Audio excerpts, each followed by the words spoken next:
গত ২০ আগস্ট ফেনীর উজানে ভারতের ত্রিপুরা থেকে আসা পাহাড়ি ঢলে তলিয়ে যায় জেলার বিস্তীর্ণ এলাকা। অঞ্চলভেদে ৫ থেকে ১৫ ফুট উচ্চতায় পানির নিচে তলিয়ে থাকায় নষ্ট হয় ঘরবাড়ি, ফসলি জমি। ফেনীর কৃষি বিভাগের তথ্য মতে বন্যার কারণে চলতি মৌসুমে আমন আবাদ হয়েছে লক্ষ্যমাত্রার ৩৯,৯৯১ হেক্টর কম। চালের উৎপাদন ঘাটতি হয়েছে ১,২৮,০২৪ মেট্রিক টন। তবে ক্ষতি থেকে ঘুরে দাঁড়াতে বন্যার ২ মাস পরই ব্যাপক উৎসাহ উদ্দীপনা নিয়ে মাঠে নামেন কৃষক। সার, বীজ, শ্রমিকের মজুরি বেশি দিয়েই সবজি আবাদ করেন তারা। এবার এ জেলায় সবজি আবাদের ৫,৩৫৫ হেক্টর লক্ষ্যমাত্রা ছাড়িয়ে ক্ষতিগ্রস্ত কৃষকেরা অতিরিক্ত সবজি আবাদ করেছেন ৬২২ হেক্টর। তবে বাজারে মিলছে না সবজির ন্যায্য মূল্য। দ্বিতীয় দফায় ক্ষতির মুখে পড়ে চরম বিপাকে কৃষক।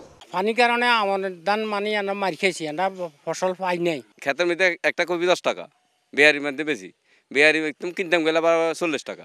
বেহারি এটা খাই, ডান্ডা টাকা পাই না। ওষুধপত্র যে হিসেবে শাক সবজির জন্য খরচ করছি, ওই খরচের দিকে আমরা এখন ফুসতেছে না। সরকারের কাছে আবেদন দেয় কৃষকের জন্য ভুক্তভোগী দেওয়ার জন্য, তাহলে কৃষক সামনে খেত করবে। জেলা কৃষি বিপণন কর্মকর্তা বলছেন, এ অবস্থায় উৎপাদিত পণ্য সরাসরি বাজারে নিয়ে এলে উপকৃত হবেন কৃষক।